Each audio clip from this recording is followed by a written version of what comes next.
How to solve circuits the right way, once and for all. This is Vache Vorperian with the joys of circuits analysis. Lecture 5, the two extra element theorem. These lectures are based on my book, Fast Analytical Techniques in Electrical and Electronic Circuits, published by Cambridge University Press and available online from any bookseller. In Lecture 5, I will introduce the two extra element theorem. There will be 3 videos. And in the first one, I will talk about the application of the 2 EET to 2 impedance elements. In the second video, I'll talk about the application of the 2 EET to 2 dependent sources using a 2-stage feedback amplifier. And in the third video, I'll talk about the general form of the 2 EET. Now, instead of proving the two extra element theorem, I'm going to introduce it to you by way of a circuit example in which we have 2 reactive elements, an inductor and a capacitor. These are the 2 elements which we're going to take out and then apply the 2 extra element theorem to determine the complete transfer function V out over V in for the second order reactive circuit. Now, the reason for this is that the 2 extra element theorem is intuitive in its form, just like the n extra element theorem. That is to say, once you know the extra element theorem well enough. So let's proceed with this example here and determine the voltage transfer function output over input, where the output voltage is taken across the resistor R, and this is the input voltage excitation V in. Now, clearly, the 2 elements that you'd like to take out of the circuit would be the inductor and the capacitor, so that the circuit that remains once you take these 2 out is a purely resistive circuit. And all the subsequent calculations that you have to perform involve only resistive elements. So first, we take these 2 reactive elements out. We'll take the inductor out as a short, so the inductive impedance SL will be 0. And the capacitive reactance 1 over SC will be considered as infinite. So we're taking the first element out as a short, and the second element we take it out as an open. And as it turns out, when we perform this choice of taking these 2 elements out, the inductor as a short and the cap as an open, it means that you're looking at the circuit at 0 frequency. Right? Because the inductor is a short at 0 frequency and the cap is an open. And the transfer function which we determine with these 2 taken out is the low frequency asymptote of that transfer function. And this one we can write very easily. For this circuit, once this is a short and that's an open, the transfer function is just the voltage division between R, this resistor, and this resistor RS. And we can write that right away as R divided by R plus RL in parallel with R1 plus R2 plus RS. That's our low frequency asymptote. Now, some definitions are important here. This circuit that we arrive at by our first choice of taking the elements out, the first one as a short and the second one as an open, that is called the reference circuit, from which you determine this transfer function, AV0. So we will refer to this circuit as the reference circuit. It's what gives you the partial credit answer. Now, the state of the ports, port 1 as a short and port 2 as an open, are called the reference states of these ports. So the reference state of port 1 is a short, and the reference state of port 2 is an open. This is just a definition, and you'll see why we have to define this as we go through the lecture. So we want to reinstate the inductive reactance SL and the capacitive reactance 1 over SC. And we're going to reinstate these 2 impedances in the complete transfer function using the 2 extra elements theorem, which I'll show you on the next slide. And here it is in general block diagram form, in which the two impedance elements have been taken out, one as a short and the second one as an open, and we have written our transfer function output over input as the reference gain, or the reference transfer function, HOC. And with respect to our circuit on the previous slide, this is the low frequency asymptote of that transfer function. Now we want to reinstate Z1, and we can do that intuitively using the extra element theorem. We know it has to come back in this form: Z1 over script R1 in the numerator and Z1 over Roman R1 in the denominator. These two additional calculations are shown here. The first one is the null impedance looking into port 1, whereby we connect the test source across port 1, which with the input voltage V in, or the input, or with the excitation of our transfer function, will null the response of our transfer function. And that will be the null impedance looking into port 1. And then we have to perform a second calculation, which is the ordinary impedance looking into port 1, in which we set the excitation of our transfer function to 0. So much for Z1, but we need to bring in Z2. And we can do that by an extension of our extra element theorem. We say Z2 has to come in just like the extra element theorem, except it has to be in the little denominator here and here, because it was taken out as an open circuit, infinite form. And once again, we have to perform two additional calculations: the null impedance looking into port 2 and the ordinary impedance looking into port 2. Now let us take a look at these. The null impedance looking into port 2 this time, we connect the test voltage source across port 2, and that test source with the excitation of our transfer function, just like before, will null the response of our transfer function, while port 1 is in its reference state, which is a short. The same goes also for ordinary impedance looking into port 2. We determine that with port 1 in its reference state, which was taken out as a short. Well, we've recovered Z1 and Z2, but we see that the order of this transfer function is still not correct. We want it to be a second order transfer function. This will yield a first order transfer function. We have a second order circuit. We have taken out two reactive elements out. So how are we going to bring those in? Well, the way they're going to come in is that they come in now, that is to say Z1 and Z2 will come in as a pair. Z1 and Z2 come in as a pair, once in the numerator and once in the denominator. And as they come in, they will be accompanied with a calculation looking into the port across which they were connected.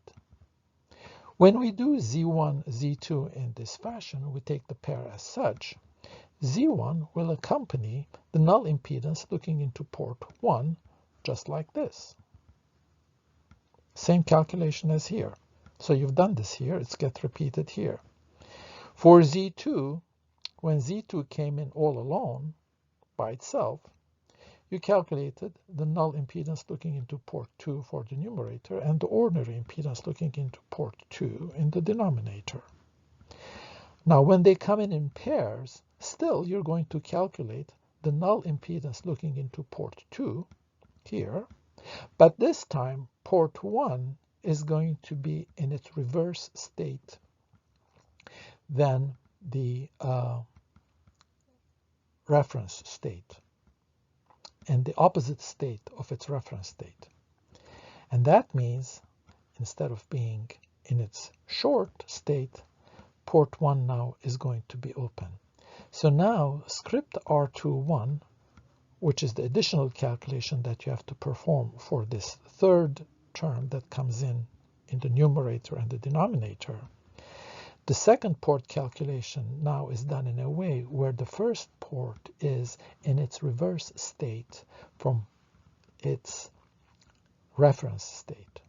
So the reference state of port 1 was a short.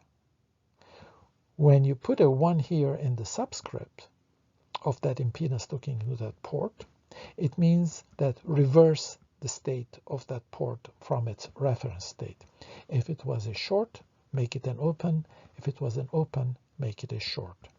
So R21 calculation is not much different than the R2 calculation, except that port 1 now is going to be an open.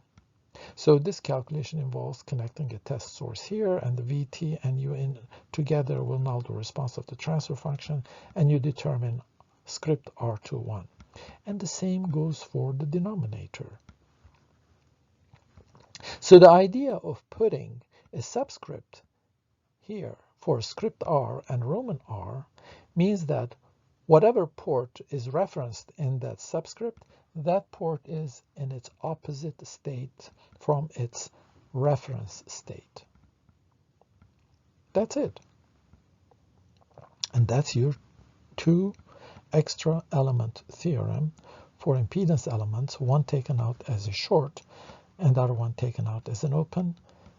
Each one comes back into the picture just like the extra element theorem in the numerator and denominator, but then they have to come in pairs, Z1 and Z2 taken together. For the first one, the calculation that accompanies it is the same as for the extra element theorem, where you look into port 1 with port 2 in its reference state. For the second one, you look into port 2, but port 1 will be in its reverse state, here and here. And these are the two that we see here. So we define, this is the new calculation that we introduce along with the two extra element theorem. Script R21 is the null resistance looking into port 2 with port 1 in its opposite reference state. And R21, Roman R21, is the ordinary resistance looking into port 2 with port 1 in its opposite reference state. This is the only new concept that you get with the two extra element theorem. And the way they come in is quite intuitive, as I said. First, you bring each one alone, then you bring them in pairs.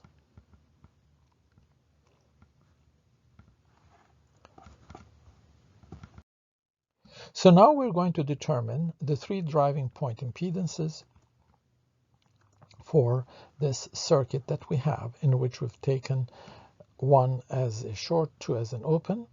So the first one is Roman R1 looking into port 1, while port 2 is in its reference state, which is an open, with the excitation set equal to 0. And this one we can write by inspection right away. It is going to be RL in series with the parallel combination of R1 plus R2 and RS plus R. Straightforward. For the second one, R2, we look into port 2 with port 1 in its reference state, which is a short. Well, this turns out to be a bridge circuit, which we've cracked so many times before. And assuming that you've never done it before, then what you do is that you nest the extra element theorem for this bridge circuit. And just like we've done before, I've taken, for example, RL as the bridge element, which we've taken out as an open, and written the transfer function as R1 plus RS parallel R2 plus R. You can refer to your previous videos to see how many times we've done this bridge circuit. And we can write the ordinary impedance looking into port 2 as RC plus the bridge resistance that we have between this node and that node there. Rather, this node here. Sorry. One last calculation for the driving point impedances, the ordinary driving point impedances, is R21. And we're going to do that now. We're going to determine the ordinary impedance looking into port 2 with port 1 in its opposite state from its reference state. It was a short, so now you open it. And of course, the input is set equal to 0 because these are the ordinary driving point impedances that we're trying to calculate. And again, just if you look at this, it's straightforward. You are going to get RC first in series with RS plus R1 in parallel with R2 plus R. So the three calculations needed for the denominator is complete. And the next thing we're going to calculate are the three null impedances for this circuit. First then, the null impedance looking into port 1 with port 2 in its reference state, which is an open circuit. We connected test voltage source VT here, and that test voltage source with the excitation of our transfer function will null the response V0. That will go to 0. When that happens, the current through R will go through 0. It means that this whole current here and this branch here through RS, through Vin, all of that is 0. And this is an open, there's no current flow here, so you have VT appearing directly across RL plus R2 plus R1. And clearly then, script R1, the null impedance looking into port 1 with port 2 as an open circuit is just RL plus R2 plus R1. Next, we're going to compute the null impedance looking into port 2 with port 1 in its reference state. We'll do that on the next slide. And so now we determine script R2, which really is RC plus R2 prime, where we have taken RC out of our calculations because it's the first thing that appears in series with R2 prime. So we don't want to calculate, we don't want to include RC in our calculation. We just set that aside and we perform a simpler calculation, R2 prime, which when we do, we null the output voltage V0, so this current here will go to 0, and that means that the test voltage source VT will appear across R2, and it will start a current through it VT over R2, which when it gets to this point here will bounce around and flow entirely through RL and create a voltage drop across RL given by VT over R2 times RL. And the voltage VT plus the voltage across RL will appear across R1, since this point is connected to that point there. And the current through R1 will be the sum of those two voltages divided by R1. And we write that down. IT is VT over R2, that's this current here, plus the current through R1, which is the sum of these two voltages, voltage across R2 and the voltage across RL, which is VT plus VT over R2 times RL, divided by R1. And now that if I divide by VT out, I get the input conductance, which is 1 over R2 plus 1 over R1 plus RL divided by R2 R1, which can be interpreted as a resistance R1 modified by R2 over RL or resistance R2 modified by RL over R1. That means that those three are in parallel, and so that script R2 prime is the parallel combination of R2, R1, and R1 modified by R2 over RL. If you wish to write it the other way around, that's fine, the same thing. So script R2, we add RC to it, and it's computed and done. Now we want to compute the null impedance looking into port 2 prime with port 1 in its opposite state, which is what we're going to do on our next slide, and that's the last of the three calculations that we need to perform. Now, you can easily see that this is not a calculation that you have to perform all over again, even though it's a very trivial calculation. Since you had done R2 with this port shorted, and now you want it with this port open, you can go to your previous result and let RL go to infinity. That's the same thing as opening this port. Effectively, for the impedance looking into this port 2 here, had this been a short and you let RL go to infinity, it's the same thing as trying to compute R21. And this is often going to be the case when you are using the 3 extra element theorem. Not each one of these new calculations, you'll find out that is something you have to do all over again. You can look at the previous calculation, and when you reverse a port condition from short to open, if there's an impedance in series with that port, you can let the value of that impedance, rather resistance, go to infinity, and you automatically derive that new calculation. We'll have opportunities in the future slides to demonstrate that. But in this case, R21 with this port in its open state is trivial. It's just going to be RC, because when I null this impedance here, this voltage here, that current will go to 0. There's no current in this branch here, and so there isn't going to be any current in this branch here, and this will just be at ground potential here, and VT will appear directly across RC, and that impedance R21 is going to be RC.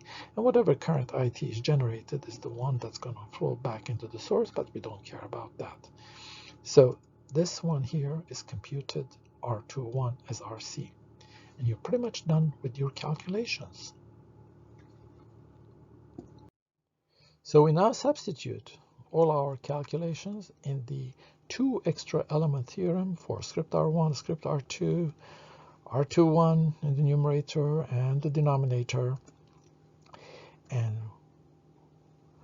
when we combine, when we substitute for Z1, Z2, their individual expressions, we see that this is the form of the two extra element theorem. First order term, S into L over script R1, that's the null inductive time constant. C is script R2, that's the null capacitive time constant. And then the second order term, which brings in a term LC, accompanied by the ratio of these two things here, R21 over R1. Same thing for the denominator. So all we have to do now is substitute these things that we have calculated and obtain the complete expression of our second order transfer function, shown on the next slide. Here it is. Our second order transfer function comprises of a low frequency asymptote, which we computed at first, a numerator SA1 plus S squared A2, where A1 is the sum of these two time constants. These are the null time constants. A quadratic term, A2, which is LC times RC over RL plus R2 plus R1. And in the denominator, the two time constants that we have here for the first order term, and for our second order term here, an LC modified by this ratio here. And you've completely analyzed now your second order transfer function, having taken the two reactive elements out of the circuit and worked only with resistive circuits, and gotten a second order transfer function, which you can imagine, if you had to work it out using nodal analysis, would have been quite tedious. You may want to try it actually and compare that analysis with this type of analysis, where you are only dealing with purely resistive circuits, each one of which is pretty straightforward. The only one that seemed to give us a bit of trouble, which we knew how to crack anyway, was this one here, which was a bridge circuit. But you know how to crack that one too. Anytime any one of these individual calculations turns out to be a little bit more complicated than you would like it to be, you nest the extra element theorem inside it, and you crack that one using the extra element theorem for impedance functions. And so it goes. You've been introduced to the two extra element theorem by way of this reactive circuit here, whereby you take two reactive elements out. In the next video, I'm going to demonstrate the two EET for two dependent sources using a two-stage feedback amplifier. Thank you.